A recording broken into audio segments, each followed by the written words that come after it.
Hi ladies, in this video we're going to not only set up a systems of equations problem, but we're going to solve it. So for example, let's do this one about the amount of pocket change that someone named Ruby has. So Ruby has 86 cents worth of pennies and nickels. She has 4 more nickels than pennies. We want to know the number of pennies and the number of nickels. Okay, so what should our variables be?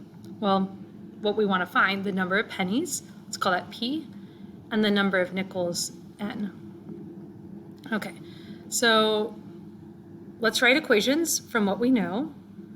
One piece of information is that she has 4 more nickels than pennies. 4 more nickels than pennies. So if she has 5 nickels, she has 1 penny. 4 more than the number of pennies. So the number of nickels equals the number of pennies plus 4. If you were tempted to write P equals N plus 4, because you thought, oh, pennies, 4 more than nickels, try plugging in these numbers, because 1 does not equal 5 plus 4, if you tried 1 penny and 5 nickels. Okay, anyway, this is one valid equation. What else do we know? She has 86 cents worth. So let's just work in cents. 86 equals what? Well, the number of pennies she has, each penny is worth 1 cent. So 1 times P tells you how many cents you have just from pennies. The amount of cents you have just from nickels, well, a nickel's worth 5 cents, so 5 times N is how much you have from nickels. So 86 is P plus 5N. Is our other equation. Okay, we've got several variables that only have a coefficient of 1, so it looks like substitution is going to be our friend to solve this one. Let's just plug N into this equation.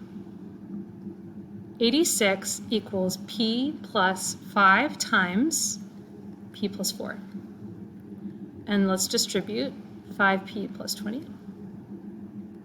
6P plus 20 is equal to 86. Subtract 20 from both sides. And I get 66 equals 6P. Thanks be to God, 66 is divisible by 6. It's 11. So I have 11 pennies. And if I have 11 pennies, I must have 11 plus 4 or 15 nickels. Let's just make sure this answer works. Is 86 equal to 11 plus 5 times 15? Okay, 11 plus 5 times 15. Well, I know 4 times 15 is the amount of hours in a minute, because there's 4 15-minute seconds on the face of a clock. So 60 plus 15 is 75. 11 plus 75 is 86. So I know my answer is right. I have 11 pennies and 15 nickels. And that's how you do those. Okay, ladies, good luck.